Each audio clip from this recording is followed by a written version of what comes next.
부산집 믿음의 가족 여러분, 오늘 하루도 주님께서 주시는 풍성한 은혜와 사랑이 여러분과 여러분의 가정과 여러분의 일터에 함께 하시기를 간절히 소망합니다.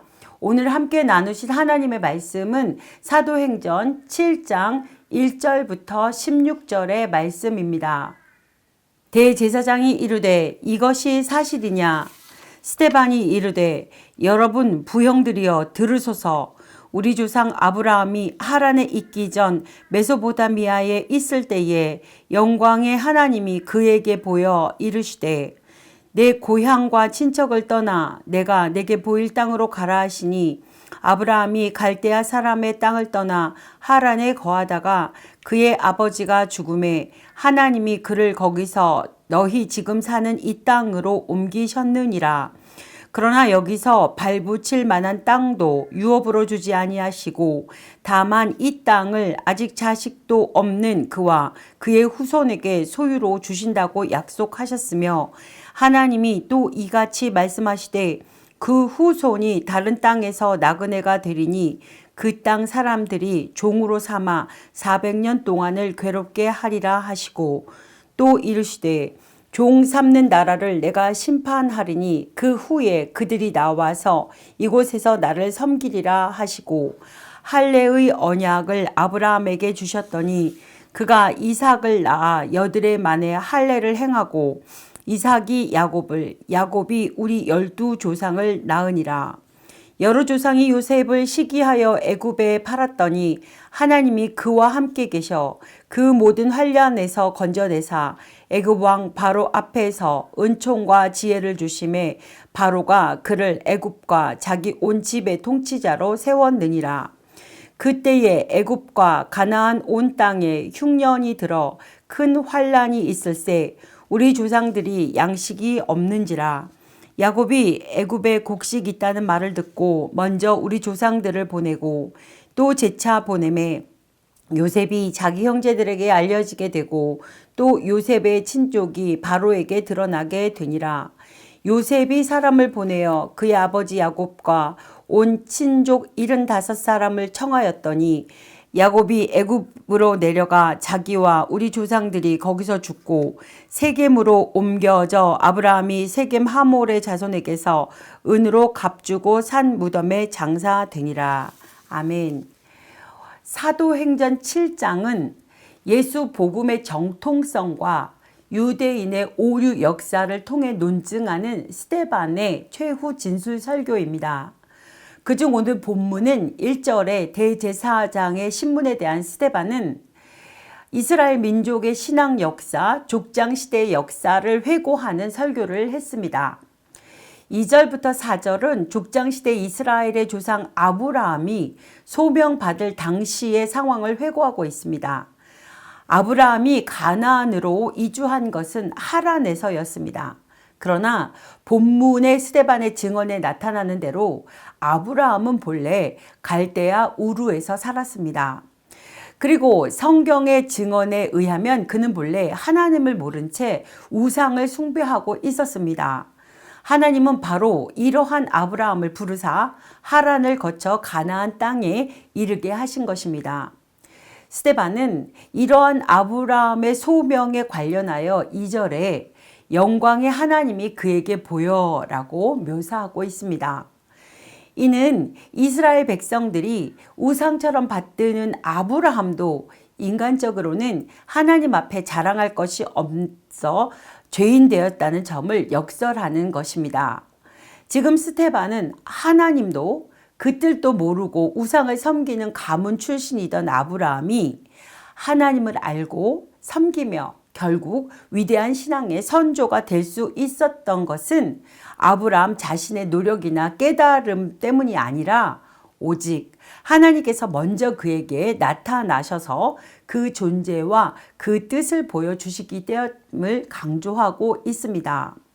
하나님은 죄악 가운데 있던 아브라함을 주권적으로 부르시고 당신의 뜻을 나타내사 그를 모든 믿는 자들의 조상으로 삼으신 것입니다. 사랑하는 믿음의 식구 여러분, 이 사실은 매우 중요합니다.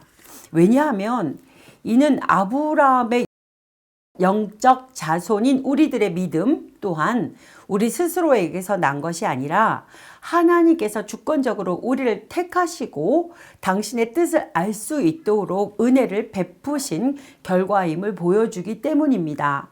하나님께 대한 믿음, 하나님께 대한 지식은 우리 인간에게서 나는 것이 아닙니다. 그것은 전적으로 주권적인 하나님 은혜의 선물인 것입니다. 에베소서 2장 8절 말씀입니다. 너희는 그 은혜에 의하여 믿음으로 말미암아 구원을 받았으니 이것은 너희에게 난 것이 아니요 하나님의 선물이라. 아멘. 그러한 의미에서 우리는 우리의 신앙이 아무리 탁월해도 자랑할 것이 없습니다. 우리는 늘 겸허하게 하나님 앞에 서야 합니다. 자랑하려면 나를 자랑하지 말고 나를 먼저 사랑해 주시고 나를 수많은 사람 중에 자녀로 택해 주신 하나님의 주권적인 은혜를 자랑해야 할 것입니다. 9절부터 14절에서는 이스라엘을 번성케 만든 요셉에 대한 회고로 기록되어 있습니다. 요셉은 실로 이스라엘 민족의 구원자 역할을 한 인물입니다. 스데반이 이 요셉의 예를 든 것은 그가 온 인류의 구원자이신 예수 그리스도의 모형이기 때문입니다. 그렇다면 구체적으로 과연 요셉의 어떤 면에서 예수 그리스도의 모형이 될 수 있었는지 몇 가지로 알아보겠습니다. 첫 번째로는 아버지의 사랑을 가장 많이 받은 아들이었습니다. 요셉은 야곱이 가장 사랑하는 아내였던 라헬에게서 노년에 얻은 아들이었습니다.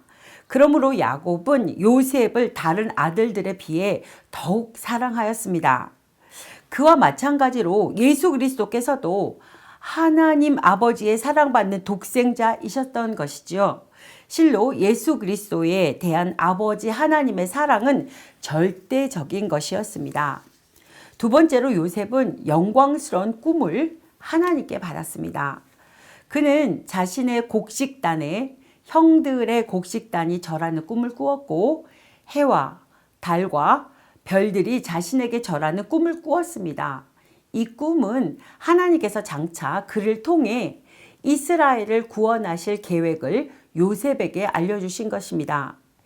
이와 같이 그리스도께서도 아버지 하나님께로부터 온 인류를 죄에서 구원할 큰 사명을 받고 이 땅에 오신 분이십니다. 그리고 그 사명을 실현하셨습니다. 세 번째로 요셉은 형들의 시기로 인해 애굽의 종으로 팔려가는 고난을 당했습니다. 그뿐만 아니라 애굽의 시위대장의 집에서 종살이 할 때에 시위대장의 아내의 음해로 인해 왕실 감옥에 갇히는 신세가 되었습니다. 그와 같이 그리스도께서도 하나님의 아들이라는 영광된 신분을 지니셨으나 종의 모습으로 이 땅에 오시고 온갖 시험과 고난을 당하시고 종교 지도자들의 시기로 인해 십자가의 죽음을 당하셨습니다. 네 번째로 요셉은 바로의 꿈을 해석해주고 애굽의 제2인자라고 할 수 있는 영광스러운 총리 대신의 지위에 올랐습니다. 그처럼 그리스도께서도 고난과 죽음의 뒤에 하나님 아버지로부터 만왕의 왕이요 만주의 주로 높임을 받으셨습니다. 마지막으로 요셉은 형들을 용서하고 흉년이 들어 굶어 죽을 위기에 놓인 이스라엘 가족을 애굽으로 초청함으로 그들을 구원하였습니다. 이렇게 볼 때 결국 요셉이 고난당한 것은 가족과 친지들을 구원시키고 번성시키려는 하나님의 구속 섭리였었음을 알 수 있었습니다. 마찬가지로 예수 그리스도께서도 비록 십자가에서 죽음을 당하셨으나 그 일은 결국 택한 죄인들을 구원하신 대속 사역이었던 것입니다. 스데반 집사가 이 요셉의 예를 든 것은 요셉의 고난과 영광이 바로 그리스도의 모형이었기 때문입니다. 그래서 사내들인 종교 지도자들과 유대인들로 예수께서 메시아이심을 깨닫도록 하기 위함이었습니다. 우리들은 구약 성경을 읽을 때 그리스도를 발견할 수 있어야 합니다. 구약 성경은 그리스도의 그림자요, 모형이요, 예언서이기 때문입니다. 구약 성경 한 장 한 장마다 예수 그리스도가 관련되어 있습니다. 이 사실을 알고 구약 성경을 올바로 이해하는 우리 부산지 믿음의 식구들이 되시기를 소망합니다. 사랑하는 믿음의 식구 여러분, 본문에서 보는 바와 같이 스데반은 구약 성경에 능통하였습니다. 또 그것을 신약과 연결시켜 적용할 줄도 알았습니다. 즉 그는 신구약을 꿰뚫는 하나님의 구속사를 바로 이해하고 있었던 것이지요. 그러기에 그의 신앙은 유대 종교 지도자들의 신문을 받는 자리에서도 조금도 흔들리지 않을 만큼 견고하였고, 또한 그의 설교에는 아무도 반박하지 못할 힘이 실려 있었습니다. 우리도 스데반과 같이 견고한 신앙 가운데 힘있게 복음을 전파하려면 성경을 잘 알아야 합니다. 올해 우리 교회는 배우고 성장하는 교회로 목표를 삼고 있습니다.